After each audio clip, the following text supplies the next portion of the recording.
வணக்கம். இன்றைய மாவட்ட செய்திகள். நீலகிரி மாவட்டம் பந்தலூர் பகுதியில் சூறைக்காற்றுடன் கனமழை பெய்தது. இதில் சுற்றுவட்டார பகுதியில் பயிரிடப்பட்டிருந்த 25,000க்கும் மேற்பட்ட நேந்திரன் வாழை மரங்கள் வேரோடு சாய்ந்தன. குலை தள்ளி 1 மாத காலத்தில் அறுவடைக்கு தயாராகியிருந்த மரங்கள் விழுந்ததால் விவசாயிகள் கடும் அதிர்ச்சியில் உள்ளனர்.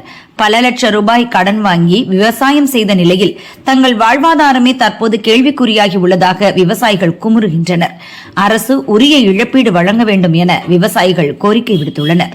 நாங்கள் இந்த ஏரியாவில் விற்காடு செருகுன்னு பக்கம் நிறைய வாழை போட்டிருக்கோம். எங்களுக்கு அதுதான் மெயின் கிருஷி அதுதான் நாங்கள் பண்ணுறது.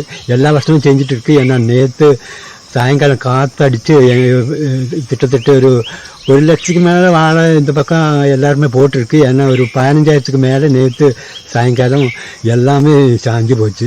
ஒரு வாழைக்கு ஒரு 300 ரூபா செலவு எங்களுக்கு வந்திருக்கு. ஏன்னா வேலைக்கார கஷ்டம், தண்ணி இல்லை, தண்ணி அடித்து எல்லாமே கிளியர் பண்ணி வச்சுருக்கு. ஏன்னா ஒரு 5 நாள் முடிஞ்சால் அது எடுத்துக்கலாம். அவ்வளோ மூப்பு வந்துருச்சு. ஏன்னா இப்போ அது போக மாட்டேங்கிறது. பார்த்தா தெரியும். இந்த மாதிரி என்ன பண்ணுறதுன்னு சொல்ல முடியாது. அப்போ கவர்மெண்ட் எங்களுக்கு ஏதோ ஒரு ஹெல்ப்பு பண்ணி கொடுத்தா நல்லாயிருக்கும். அது நாங்கள் இதே நம்பிக்கிட்டு தான் நாங்கள் கடன் வாங்கி எல்லாமே பண்ணி வச்சுருக்கோம். இப்போ இது கொடுக்கறதுக்காக வாய்ப்பு இல்லாமல் நாங்கள் என்ன பண்ணுறோன்னு தெரியாது. அந்த மாதிரி நிலையில் இருக்கீங்க. இப்போ தமிழக சட்டசபை தேர்தலுக்கான வாக்குப்பதிவு கடந்த 23ஆம் தேதி ஒரே கட்டமாக நடந்து முடிந்தது. தேர்தலில் அதிமுக, திமுக, தவேக, நாதக என 4 முனை போட்டி நிலவியது. யாருக்கு வெற்றி என புரியாத புதிராக உள்ள நிலையில் திருச்சி ஸ்ரீரங்கம் சட்டசபை தொகுதியில் போட்டியிடும் தவேக வேட்பாளர் ரமேஷின் தேர்தல் அலுவலகத்தை மர்ம நபர்கள் தீ வைத்து எரித்துள்ள சம்பவம் தற்போது பரபரப்பை ஏற்படுத்தியுள்ளது. அந்தநல்லூர் ஒன்றியம் பெட்டவாய்த்தலை பகுதியில் செயல்பட்டு வந்த தேர்தல் அலுவலகம் தேர்தல் பிரச்சாரம் முடிந்த கையோடு மூடப்பட்டிருந்தது. இன்று அதிகாலை அலுவலகத்தை மர்ம நபர்கள் தீயிட்டு கொளுத்தியதுடன் அங்கிருந்த விஜயின் புகைப்படங்களை கிழித்தெறிந்துள்ளனர்.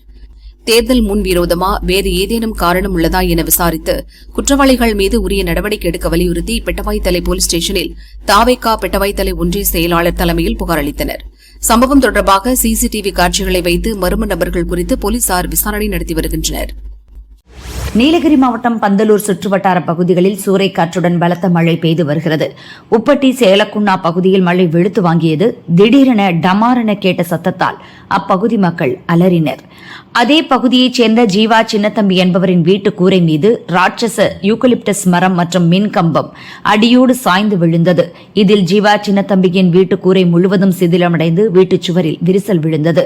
அதிர்ஷ்டவசமாக உயிர்ச்சேதம் ஏற்படவில்லை.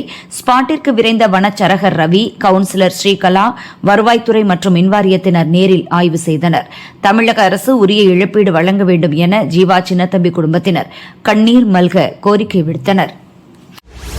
மதுரை மீனாட்சி அம்மன் கோயிலில் கடந்த சில ஆண்டுகளுக்கு முன்னர் பக்தர்கள் முகம் சுளிக்கும் வகையில் செல்போனில் வீடியோ எடுத்து வெளியிட்டனர்.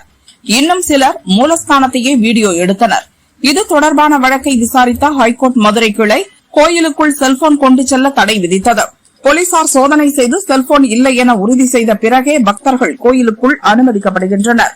இந்நிலையில் 16 வயது சிறுமி சினிமா குத்து பாடலுக்கு கோயில் பொற்றாமரை குளத்தில் நடனமாடி செல்போனில் வீடியோ எடுத்து ரிலீஸ் ஆக வெளியிட்டது அதிர்ச்சியை ஏற்படுத்தியுள்ளது. தடையை மீறி செல்போன் கொண்டு சென்றதற்கும் குத்து பாடலுக்கு நடனமாடி அதை வெளியிட்டதற்கும் இந்து அமைப்புகள் கண்டனம் தெரிவித்துள்ளன. இந்து அமைப்பு நிர்வாகிகள் கூறுகையில் போலீசாரின் சோதனை எந்த அளவிற்கு மெத்தனமாக உள்ளது என்பதையே காட்டுகிறது. கோர்ட் உத்தரவை மதிக்காமல் பணியில் கவனக்குறைவாக இருந்த போலீசார் மீது ஒழுங்கு நடவடிக்கை எடுக்க வேண்டும். சிறுமி ஆடிய நடனம் தொடர்பான வீடியோவை அகற்ற வேண்டும் என வலியுறுத்தினர்.